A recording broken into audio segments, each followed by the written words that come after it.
भारतवर्ष का महापर्व की शुरुआत आज से हो चुकी है, जो कार्तिक माह के शुक्ल पक्ष की षष्ठी तिथि को मनाया जाता है। 4 दिनों तक यह पर्व चलता है। दीपावली के बाद से साफ सफाई की जाती है, लाइट की व्यवस्था की जाती है। आज चतुर्थी है और आज जो व्रत रखते हैं, अरवा चावल, चने की दाल और लौकी को बनाकर प्रसाद के रूप में ग्रहण किया जाता है। यह स्वच्छता का प्रतीक है और साक्षात भगवान सूर्य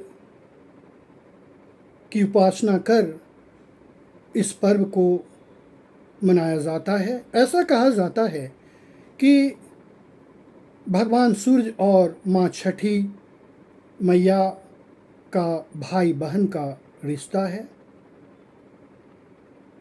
कल पंचमी को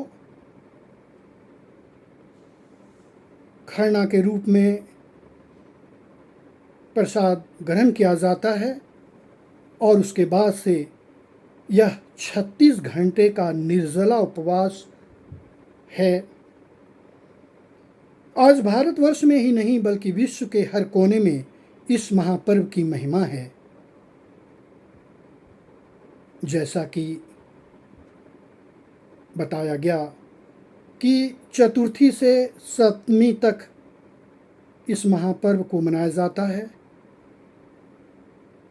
षष्ठी को शाम के समय भगवान सूर्य की आराधना की जाती है और सप्तमी के सुबह में इस महापर्व का समापन होता है।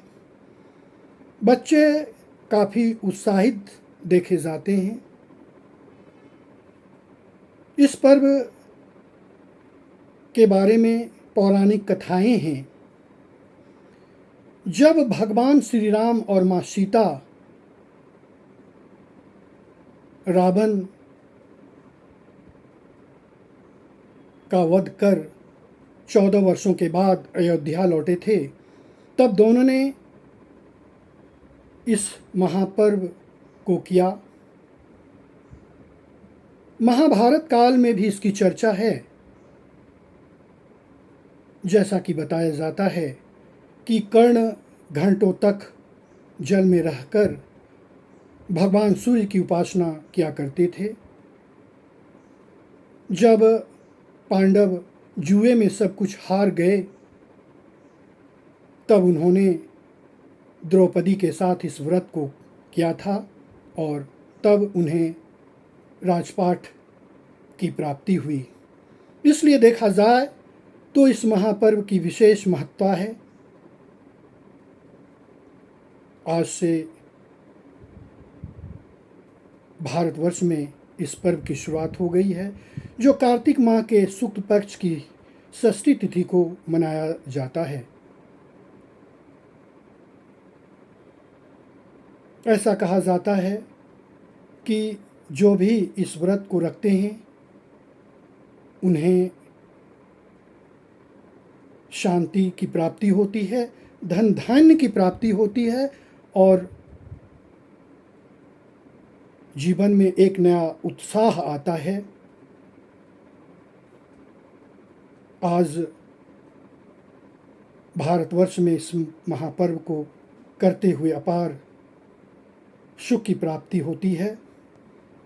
आइए हम सभी मिलकर इस महापर्व को करें और एक अच्छे समाज की स्थापना करें, अच्छे राष्ट्र की स्थापना करें और मन में अगर कुछ बातें हैं, गलत बातें हैं, तो उसको अपने मन से निकाल दें। तभी कोई पर्व करने की महत्ता है। आज देखा जा रहा है कि लोगों में गलत मानसिकता फैलने लगी है। इसे समाप्त करने की आवश्यकता है। अगर हम सही ढंग से कोई कार्य करेंगे, मानव कल्याण के लिए कार्य करेंगे, तो निश्चित रूप से हमारा भारत एक विकास करेगा और विश्व गुरु बनेगा।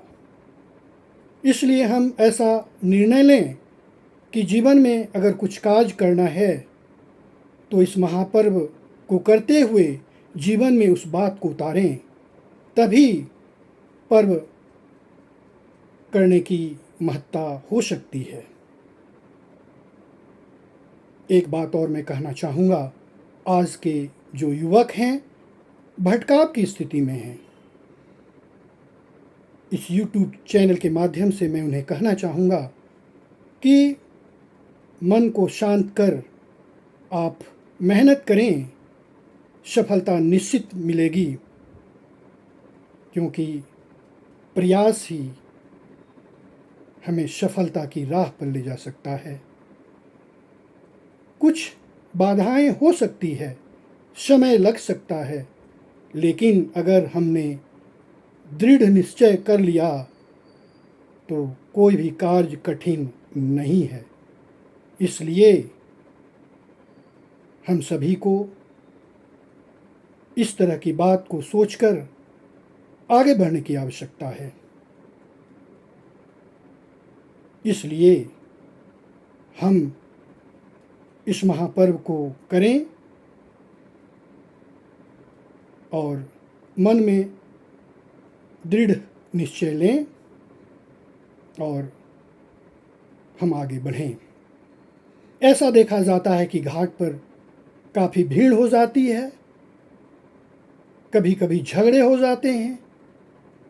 हम सभी को ऐसा सोचना चाहिए कि जो भी महापर्व करने के लिए आए हैं उन्हें जगह दें और मिलजुल कर महापर्व करें, तभी जीवन सार्थक हो सकता है। अंत में मैं इस महापर्व के शुभ अवसर पर समस्त देशवासियों को शुभकामनाएं देना चाहूँगा कि जो आज से महापर्व की शुरुआत हुई है, जो सप्तमी को समापन होगा, इस महापर्व को शांतिपूर्वक करें और अपने जीवन को एक नई दिशा की राह पर ले जाएं। तभी कोई पर्व मनाने का औचित्य रह सकता है।